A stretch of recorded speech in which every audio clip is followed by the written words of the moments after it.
మానసిక సమస్యలు వచ్చిన వాళ్ళందరూ గూడా తమకేదో పెద్ద పెద్ద ప్రాబ్లమ్స్ వచ్చినాయని అనుకుంటుంటారు. వాటిని కొన్ని భక్తితోటో, మరో దానితోటో ముడిపెట్టి ఆలోచిస్తుంటారు. ఉదాహరణకు ఒక ఆవిడుంది. ఆవిడకి వచ్చింది. ఆవిడ క్రిస్టియను. మామూలుగా జీసస్ క్రైస్ట్‌కి సిలువేస్తారు. ఈవిడ ఎవరు వాళ్ళ చుట్టాలు, బంధువులు, మొగుడిని, పెళ్ళాం, అక్క, చెల్లి, ఎదురు వోళ్ళు ఎవరు కనిపించినా సరే వాళ్ళకి సిలువేసినట్టు ఇమేజెస్ వస్తున్నాయి. ఇది పాపమా? ఇట్లా అబ్సెసివ్ ఇమేజెస్ అంటారనమాట వీటిని. ఇంకొక ఆవిడుంది కరీంనగర్ ఆవిడ. లారీలని నేనైనా మింగేస్తానా? కంటి చూపుతో చంపేస్తానన్నట్టుగా లారీలని నేను మింగేస్తానా? Is it possible? Not possible. Not possible. కొంతమందికి బాడీలో రకరకాల జర్మ్స్ తన మీద ఉన్నట్టు ఫీలింగ్స్ వస్తాయి. జర్మ్స్ ఉండవండి. డెల్యూజనల్ డిజార్డర్స్‌లో గానీ, అబ్సెసివ్, కంపల్సివ్ అబ్సెషన్స్ విషయంలో గానీ లేనివి కనిపిస్తుంటాయి. ఇలా దులుపుకుంటూ ఉంటారు. లేనివి దులుపుకుంటారు. ఉండవు. ఉన్నట్టు ఫీల్ అవుతుంటారు. కంటామినేటెడ్ ఓసిడీలో వాళ్ళకి ఎప్పుడు కూడా అమీబాలో బ్యాక్టీరియానో మరొకటి ఇంకోటి ఉంటుంది. చేతులు కడుక్కుంటారు. కానీ వీళ్ళకి కనిపిస్తాయి. అక్కడ డస్ట్ ఉంది. అక్కడ ఇది అబ్బా! ఎలా ఉండగలుగుతున్నారు బాబోయ్! భ్రమలు కలవచ్చు, విభ్రమాలు కలవచ్చు. డెల్యూషన్స్ అంటే అపనమ్మకాలు. తన భర్త ఎవరితోటన్నా కలుస్తున్నాడు, భార్య ఎవరితోటో కలుస్తుందో, ఎవరో నన్ను కుట్ర పన్నుతున్నారు, ఎవరో నన్ను పాయిజనస్ సబ్స్టెన్సెస్ పెట్టి చూస్తున్నారు. ఎవరికి కనిపించినవి, వినిపించినవి వీళ్ళకి కనిపించవచ్చు. వినిపిస్తే ఆడిటరీ హాల్యూసినేషన్స్ అంటారు. శబ్దాలు, మాటలు, మరొకటి ఇంకోటి. కనిపిస్తే విజువల్ హాల్యూసినేషన్స్ అంటారు. కొంతమందికి సొమాటిక్ హాల్యూసినేషన్స్ ఉంటాయి. బాడీలో రకరకాల శరీరంలో రకరకాలవి వాళ్ళకి కనిపిస్తుంటాయి. లేనివి కూడా కనిపిస్తుంటాయి. కడుపులో ఎవరో పాము తిరుగుతున్నట్టో, ఎవరో తిరుగుతుంటే బ్రెయిన్‌లో ఏదో జరుగుతున్నట్టో ఉంటే సొమాటిక్ హాల్యూసినేషన్స్. కొంతమందికి ఎవరో అమ్మాయి, ఎవరో జంట వచ్చి నన్ను టచ్ చేశాడు, రేప్ చేశాడు అనే ఫీలింగ్స్ కూడా కలగచ్చు. తీరా చూస్తే పోలీస్ కంప్లెయింట్లు ఇచ్చేస్తారు. వాడి మీద కేసులు పెట్టేస్తారు. తీరా చూస్తే ఏముండదు. రీసెంట్‌గా ఒక అమ్మాయి అలాగే కాల్ చేసింది. ఎవరో నన్ను చైర్‌లో కట్టేసి 4 రోజులు కట్టేసి నన్ను రేప్ చేశారని చెప్పేసి గచ్చిబౌలి పోలీస్ స్టేషన్‌లో వెళ్లి కంప్లెయింట్ పెట్టింది.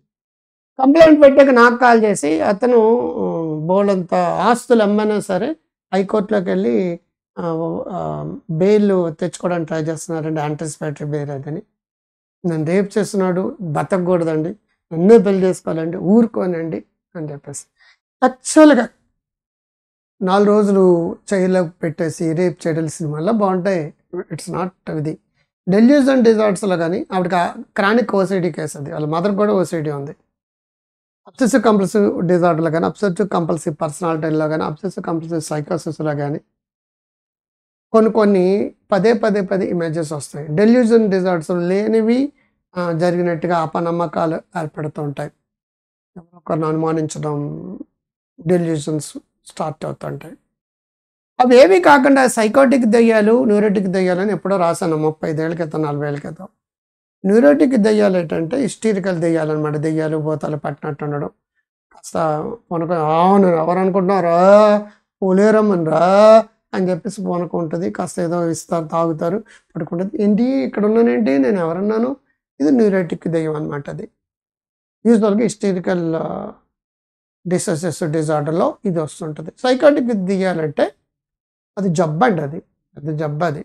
డెల్యూషన్స్, హాల్యూసినేషన్ తోటి వాడి దేవుడు మాట్లాడుతున్నట్టుగా గానీ, వాడితోటి చచ్చిపోయిన ఆళ్ళమ్మ మధ్య 'డార్' సినిమాలో కిక్కి కిక్కి కిక్కి కిక్కి కిరణ్ ఐ లవ్ యూ అంటాడు కూడా. చచ్చిపోయిన ఆళ్ళమ్మతోటి మాట్లాడుతుంటాడు ఫోన్‌లో. చాలామంది ఎవరో ఒకరితోటి మాట్లాడుతుంటారు ఫోనులో. లేదంటే వాళ్ళతోటి వాళ్ళే మాట్లాడుకుంటుంటారు. Self talking. దేవుడు మాట్లాడొచ్చు, చచ్చిపోయిన కుటుంబ సభ్యులు మాట్లాడొచ్చు, దేవతలు మాట్లాడొచ్చు, ఇంకెవరైనా మాట్లాడొచ్చు. లేదంటే వీళ్ళకి ఆవాహం అని చెప్పేసి సినిమాలో హారర్ మూవీలో చూపించినట్టుగా వీడి దగ్గరికి వచ్చేసి వీడు డిఫరెంట్‌గా బిహేవ్ చేయొచ్చు. దీన్ని కంపల్సరీగా ఈ సైకాటిక్ దెయ్యాలకి కౌన్సెలింగ్ అనేది తర్వాత మ్యాటర్ గానీ, ఫస్ట్ మాత్రం కంపల్సరీగా మందులు, యాంటీ సైకోటిక్స్ మందులు వాడి తీరాలి. తర్వాత ఫ్యామిలీ కౌన్సెలింగ్స్ మరొకటి ఇంకోటి ఇంకా ఏవేవో ఉంటాయి. అవసరాన్ని బట్టి డిసైడ్ అవుతారు.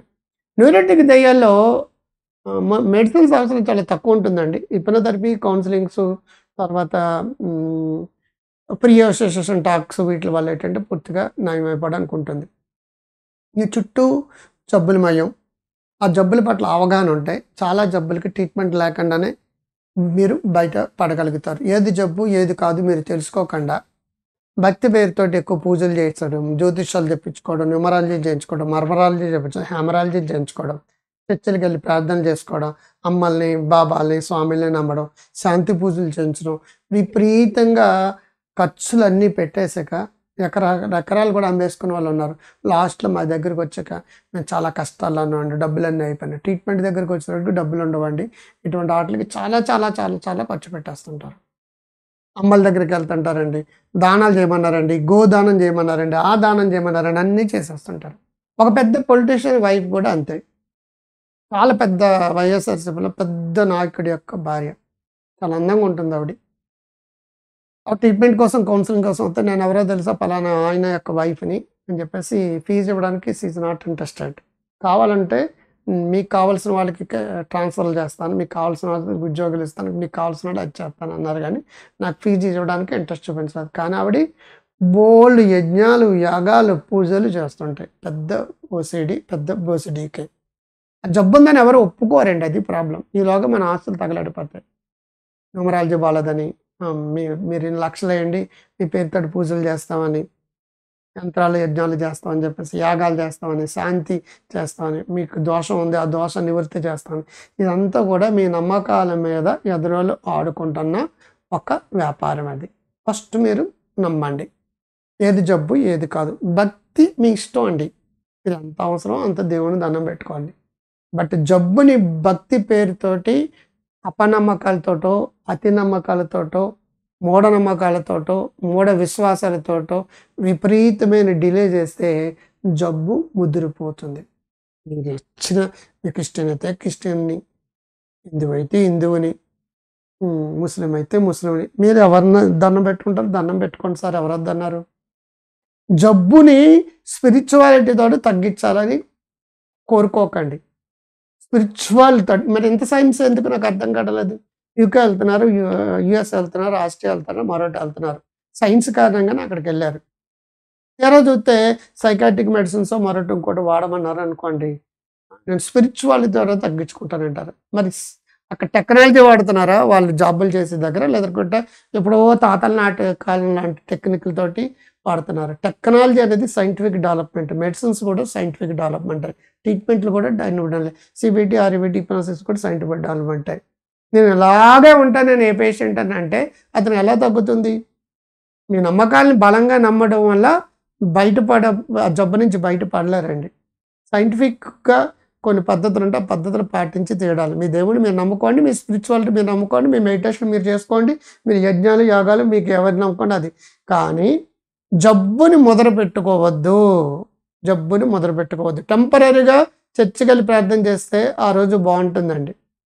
గుడి దగ్గరికి, స్వామి దగ్గరికెళ్ళి గోవులు దానం చేస్తే అబ్బా! నాకు చాలా పుణ్యం వచ్చేసిందని ఫీలింగ్ వస్తదండి.